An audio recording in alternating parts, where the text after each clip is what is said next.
Good morning, children. How are you all? I'm here to take a class 10th English poem, Lesson 5, A Tiger in the Zoo, written by Leslie Norris. The introduction of the poem. The poem brings about a contrast between a tiger's life in the narrow confines of a zoo and his life in his natural habitat for a forest way. He doesn't only wander about without any restriction, but also strikes terror among the people in the village located at the edge of the jungle. The poem arouses the reader's sympathy for the enslaved, encaged, and constrained tiger deprived of his freedom as well as of his natural self. The summary of the poem. The tiger angrily paces up and down in the narrow confines of his cage, noiselessly. On his soft padded paws. Actually, the tiger is supposed to be seen in the dark jungles, pushing his way through the tall and thick vegetation, approaching the water body where he could come across a plum deer or some other animal to prey upon. In his natural environment, he is expected to be roaring loudly, baring his teeth, and causing terror with his sharp claws among the villagers living on the periphery of the forest.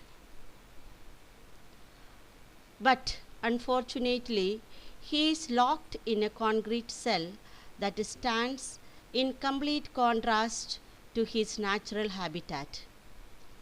This powerful creature stands helplessly behind the bars, suffering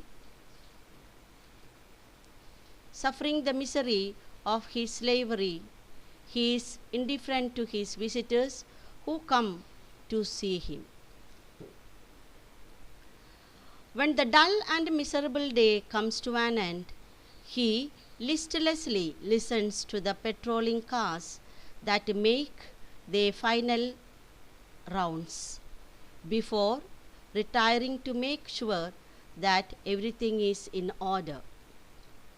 The tiger longingly looks at the brilliant stars with his eye, which shines in the darkness of the night, and express his strong yearning for the unlimited freedom of his natural habitat.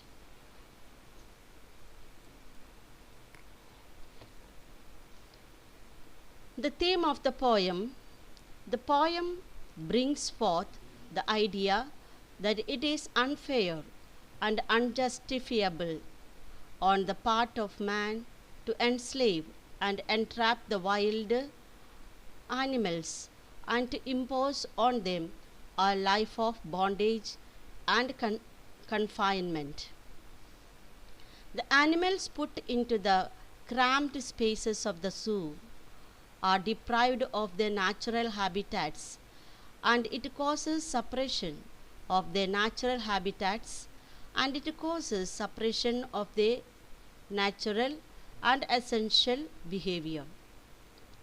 The tiger in the poem presents a pathetic sight as instead of enjoying the open expanse of the forest and preying upon other animals, he moves about only a few paces in the cage and behaves in an unnaturally quiet manner.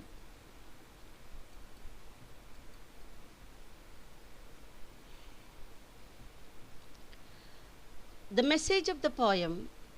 Leslie Norris, in his poem, wants to convey the idea that wild animals must be left free to enjoy in the natural environments.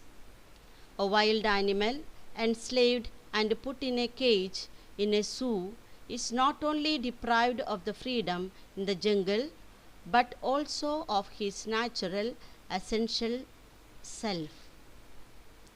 The natural instincts and natural behavior of an animal in a zoo are suppressed, and he is kept only as an object of entertainment for the visitors.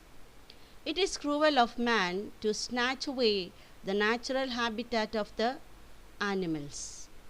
The pathetic sight of the tiger in the zoo thus conveys the message that wild animals survive better in natural habitats than in the confines of a zoo.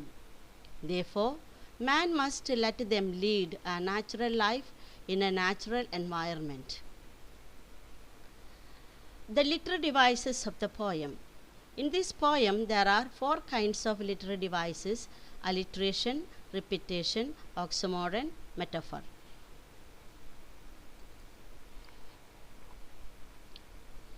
Alliteration. Alliteration, early also I have explained to you what is alliteration. Again, I am here repeating it. Alliteration is a literary device in which the same sounds occur at the beginning of adjacent or closely connected words. Example, stalks in the vivid strips. Here S sound has been repeated. Locked in a concrete cell. Here K sound has been repeated. Means alphabet C is repeated. His strength behind bars. Here B sound has been repeated. Another literary device is repetition. The poet often repeats single words or phrases, lines, and sometimes even whole stanzas at intervals to create musical effect, to emphasize a point, or to lend unity to a piece. Example, velvet quiet and quiet rage. In this, quiet word is repeated. Brilliant eyes and brilliant stars. Here the brilliant word is repeated. Next device is oxymoron. An oxymoron is a figure of speech where two contradictory words or ideas are put together. Contradictory words and ideas are put together. This figure of speech is used to draw attention to apparent contradiction. Its usage makes writing smooth and crisp. Example, quiet rage. Here, quiet and rage are contradictory. Everybody knows the meaning of quiet and rage. Next device is metaphor. A metaphor is a figure of speech that is used to make a comparison between two things that aren't alike but do have something in common, unlike a simile, where two things are compared directly using like or as. A metaphor's comparison is more indirect, usually made by stating something is something else. A metaphor is very expressive. It is not meant to be taken literally. Example, on pads of velvet quiet. Pads of velvet quiet. Here the poet compares the pad of tiger. You know what is a pad of tiger? Tiger's feet with the velvet, since both are soft and smooth to touch. So that is why pad is compared. Tiger's feet pad is compared with the velvet. I suppose you all understood. Thank you.